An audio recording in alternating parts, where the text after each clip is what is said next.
Vulnerability. Yeah, it's important. Yeah, we're leading by example, I think, today. We're trying. Real quick, I thought the vulnerable 8 hypothesis that you presented in the book was super interesting.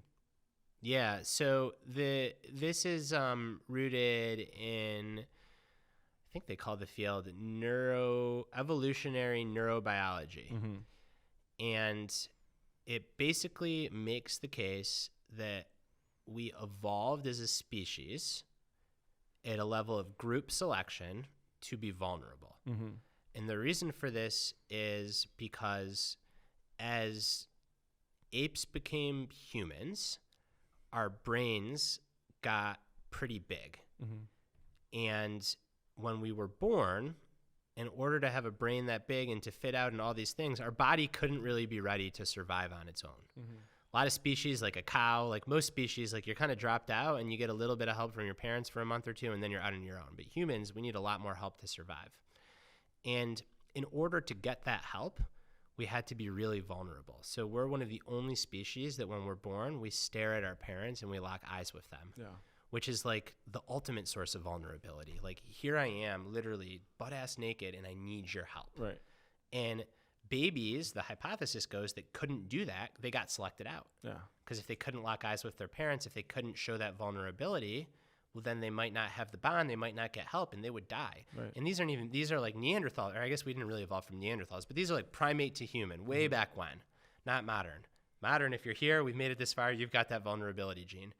At least most people do. But yeah, that's the vulnerable ape hypothesis, that the only apes that were selected in primates to become humans were those that could show vulnerability as babies. Yeah. Now, how does that translate us being vulnerable to performance?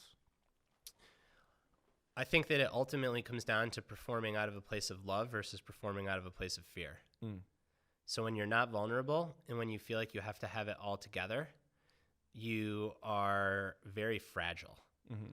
Because if something goes wrong, it's like everything goes to crap. Yeah. Or you feel really tight when you're performing because you know there's a part of you that you haven't explored or that you haven't been honest about or with. And you're trying to protect that part and you're scared. Yeah. And that's performing from a place of fear. Yeah. Whereas if you're vulnerable and you're wide open, then you can just perform from a place of love. Like, this is it. Yeah. What you see is all there is. I want to go out and get it. I'm not hiding anything. Yeah. And I think you mentioned in regards to performance, performing out of like a fear versus, performing out of love for what you're doing. Yep. Right? That's it. Do you feel that is rooted in sort of vulnerability? I think so. I think if you can't be like I was saying, if you can't be vulnerable, then you can't perform from a place of love. Right. Because like you're constantly hiding something. And you're worried about making mistakes. Yeah, that's the fear. Right. Or you're worried that like this thing is going to come up and unearth you. Right. Exactly. Well, and you described the front stage versus backstage selves, right? Mm-hmm. Elaborate more on that, because I don't know if I'll do it justice. So the front stage self is, and I always like to attribute to the original thinkers. So this is Erving Goffman, another mid-century. I pull a lot from, like, I think there was just a great flurry of really good thinkers in the mid-20th century. So Erving Goffman's a sociologist, and his whole theory was that we all have front stage selves, and this is the self that we bring to social situations, and we all have backstage selves, who we really are. And the bigger the gap between those two, the more cognitive dissonance and distress we feel. Mm-hmm. Whereas if we can narrow that gap, then we feel better and we do better. Mm-hmm. And that's the difference between those two. And we're always going to have some gap. Even like in our most intimate relationships, like we all want to be completely known by our best friend or our partner.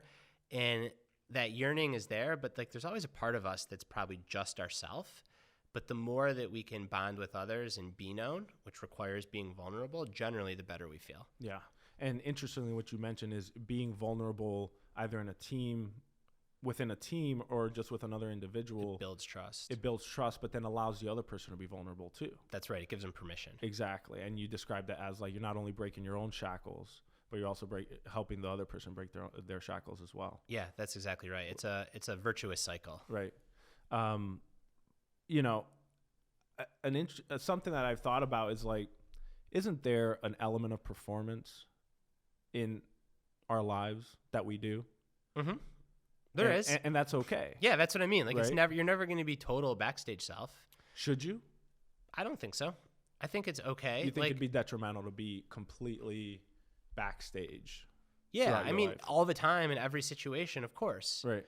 Because, like, not every situation is appropriate to spill your guts or to say what you're, like, really thinking. Exactly. So it's not all or nothing. I think it's just asking yourself, like, can I be a little bit more real? And what would that look like given the context? Right.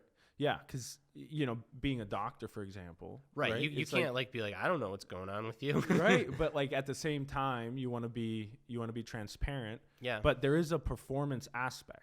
For sure. Right? To being a doctor. Yeah. Before I walk in the room, I'm like, I'm the doctor. I'm doctor now. Yeah. You know, so you go in and you perform being a doctor. But you're also being vulnerable just by doing this podcast, because you're going to be out there and your patients are going to Google you, because that's what patients do if they're doctors. And they're going to see that you're a human and that you struggle. Yeah. And that might turn off some patients, but my guess, back to vulnerability builds trust, is a lot of patients are going to actually trust you more. Yeah. Because they see the vulnerability. But just the thought of, like, your doctor's performing, right?